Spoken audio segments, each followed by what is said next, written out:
Welcome to this explainer. Today, we are going to trace an absolutely fascinating journey. We're following a server all the way from being a powered-down, heavy piece of cold metal sitting in a data center right up to a fully functioning, networked operating system processing your requests. It's a journey that perfectly bridges heavy physical engineering with invisible software symphonies. Let's get into it. So here's our roadmap for today. We'll start with the physical server environment, look at managing power and cooling, kick off the boot process, load up the operating system, and finally, check out system readiness. Section 1. The physical server environment, grounding the data center.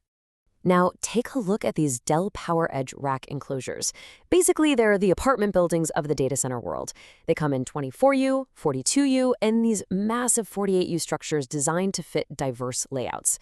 Whether you've got a compact remote office using that 2040 model or a high-performance computing center relying on the 4820, these sturdy enclosures are literally the foundational grid of the enterprise environment.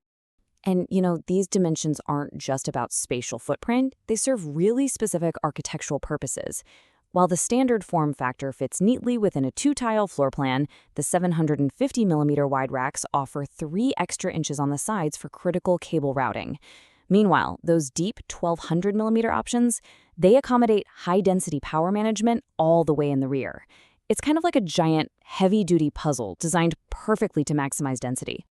To really put the sheer scale we're dealing with into perspective, keep this static load capacity in mind, 2,500 pounds. Yeah, that requires a heavily reinforced frame to secure well over a ton of highly sensitive, incredibly expensive enterprise hardware. It's serious business. Section 2. Managing power and cooling, the utilities of heavy metal. Deep inside the rear doors of these racks, specialized trays securely mount vertical power distribution units totally out of the way. They use toolless mounting, which means they aren't going to interfere with air circulation or component removal. Plus, the wide designs physically push these PDU trays further from the mounting posts. This prevents those massive nightmare cable tangles from blocking vital access when a tech is actually in there trying to service the system. And to handle the massive thermal output, and honestly just prevent total system meltdown, these racks feature 80% perforated doors. To tame all that airflow, they use flexible air dams and toolless blanking panels for any empty slots. This ensures cold air strictly enters the equipment, and the hot air exhausts cleanly right out the back without looping around. Section 3. The boot process begins, waking the machine. Okay, now let's zoom all the way in. When you press that power button, a crazy chain reaction begins instantly. The power supply unit immediately converts AC to DC, sending a reset signal to the CPU. This wakes up the firmware, which fires off the power on self-test, just to verify that your RAM and cooling are actually operational. In milliseconds, hardware controllers for your network and storage initialize, and the system hunts for its boot device. Right before the OS even thinks about waking up, the system relies entirely on this firmware layer. And modern UEFI vastly outperforms the legacy BIOS we used to use, not just with faster boot speeds, but by securely supporting massive GPT disks over 2 terabytes and enabling the crucial secure boot capabilities that are practically mandatory in modern enterprise environments. Section 4. Loading the operating system, hardware meets software. So moving into phase 2, the bootloader, like Grub or Windows Boot Manager, springs into action. Its sole mission is to pull the OS kernel into memory.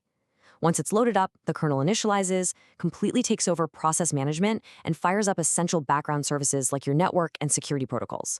And ultimately, it presents that familiar user login screen.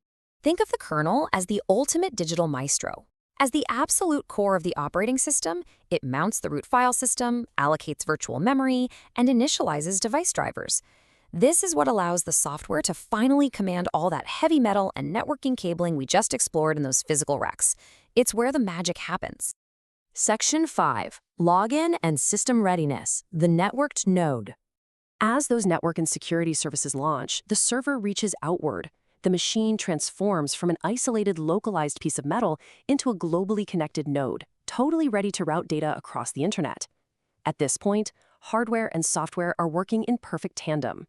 Now, you might be wondering, why does grasping this entire journey actually matter?